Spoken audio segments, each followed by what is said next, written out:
Practice set 1.3 मधले Cramer's रूलवर आधारित अजून काही एक्झाम्पल सोडू. त्याच्यामध्ये दुसरं एक्झाम्पल दिलंय 4x + 3y - 4 = 0 आणि 6x = 8 - 5y. आता या दोन्ही इक्वेशनचं जर आपण निरीक्षण केलं तर ते आपल्याला ax + by = c या फॉर्ममध्ये दिसत नाही. मग आपण त्या ठिकाणी त्या फॉर्ममध्ये ते करून घ्यायचे. मग कन्वर्ट दिस इक्वेशन इनटू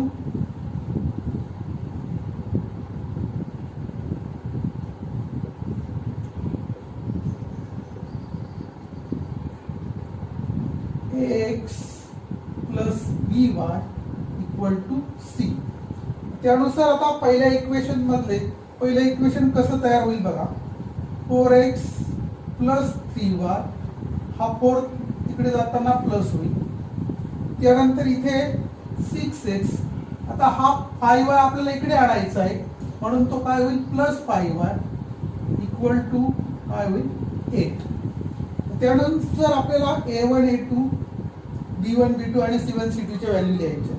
आता what is the value of a1 4, b1 ची व्हॅल्यू 3, c1 ची व्हॅल्यू 4, a2 ची व्हॅल्यू 6, b2 ची व्हॅल्यू 5 आणि c2 ची व्हॅल्यू 8. आता आपण डिटर्मिनंट लिहितो. सुरुवातीला पहिला डिटर्मिनंट असतो d. प्रत्येक वेळेस तो determinant a1 a2 b1 b2 असं लिहिण्याची गरज नाही. डायरेक्ट व्हॅल्यू लिहिल्या तरी चालतात. मग a1 a2 4 आणि 6, b1 b2 3 and 5. हा सॉल्व करू डिटर्मिनंट. 4 × 5 - 3 × 6. 4 × 5 20, 3 × 6 18. 20 - 18 = 2.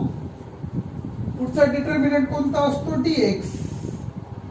dx आपण कसा लिहितो आपल्याला माहिती आहे की या ठिकाणी आपण x चे कोएफिशिएंट ओमिट करतो, त्याच्या ठिकाणी c1 आणि c2 रिप्लेस करतो. c1 ची व्हॅल्यू काय 4, c2 ची व्हॅल्यू 8. इथं b1 b2 तसेच, b1 ची व्हॅल्यू 3, b2 ची व्हॅल्यू 5. हा डिटर्मिनंट आपण सॉल्व करू. 4 × 5 - 3 × 8. आता व्हॉट इज द मल्टिप्लिकेशन 4 × 5 20 आणि 3 × 8 24. 20 - 24 = किती -4. पुढचा डिटर्मिनंट आहे dy. dy डिटर्मिनंट कसा असतो आपल्याला माहिती आहे की y चे जे कोएफिशिएंट आहे ते ओमिट करून तिथं c1 c2 रिप्लेस करायची. मग आता इथे a1 a2, a1 ची व्हॅल्यू 4, a2 ची व्हॅल्यू 6. त्यानंतर आपण इथे c1 c2 रिप्लेस करतोय. c1 ची व्हॅल्यू 4 आणि c2 ची व्हॅल्यू 8. परत हा सॉल्व करू आपण. 4 × 8 - 4 × 6 32 - 24. 32 - 24 = 8. By Cramer's rule,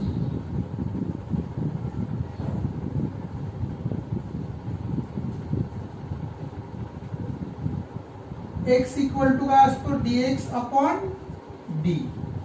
What is the value of dx? -4. आणि d ची व्हॅल्यू किती आहे 2.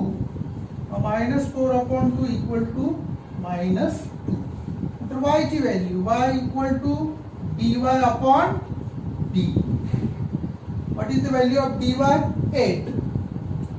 8/2 = 4. Therefore, x = -2 and y = 4 is the solution of given simultaneous equation.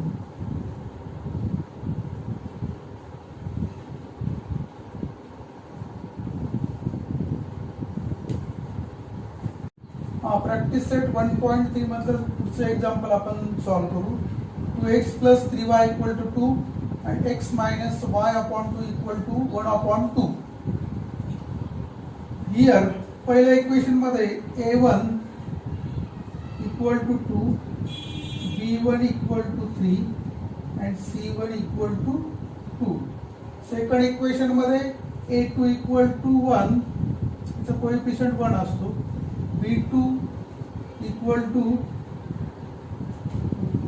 minus 1 upon 2 and c2 equal to 1 upon 2. आता पहिला डिटर्मिनंट आपण कोणता घेतो? d. d equal to a1 a2 b1 b2. a1 2 a2 1, b1 ची value 3, b2 ची value -1 upon 2. हा determinant आपण solve करू. 2 into -1 upon 2 minus 3 into 1. आता इथे 2 2 कॅन्सल होईल, मग इथे -1, 3 into 1 -3, -1 -3 equal to -4. पुढचा डिटर्मिनंट आपण घेतो dx. dx लिहिताना आपण नेहमीप्रमाणे एक चे कोएफिशिएंट ओमिट करून तिथे c1 c2 रिप्लेस करतो. c1 चा व्हॅल्यू आहे 2, c2 ची व्हॅल्यू 1 upon 2, b1 ची व्हॅल्यू 3, b2 ची व्हॅल्यू -1 upon 2. परत हा आपण सॉल्व करू. 2 into -1 upon 2 -3 into 1 upon 2. आता इथे आपण हा 2 2 कॅन्सल न करता तसाच ठेवू, कारण इकडे आपल्याला डिनॉमिनेटरला 2 येणार आहे. मग हा काय येईल? -2 upon 2. इकडे काय येईल? -3 upon 2.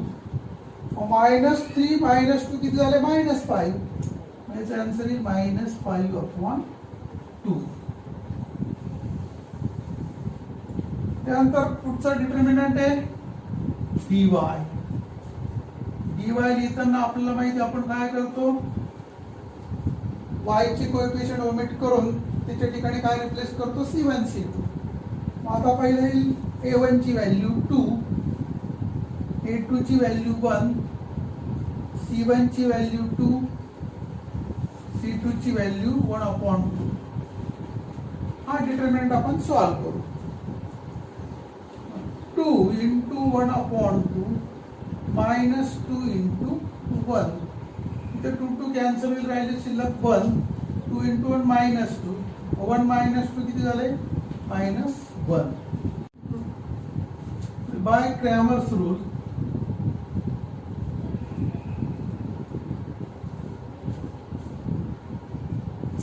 x equal to dx upon d. What is the value of dx? -5 upon 2. What is the value of d? -4. आपण हा असा लिहू, -5 upon 2 into -1 upon 4. याची व्हॅल्यू येईल प्लस होईल मल्टिप्लिकेशन, -5 upon काय होईल? Sorry, +5 upon 8. प्लस. तर y equal to dy upon d. dy ची व्हॅल्यू -1 आणि d ची व्हॅल्यू -4. इथं सुद्धा प्लस होईल, म्हणजे 1 upon 4. Therefore x equal to 5 upon 8 and y equal to 1 upon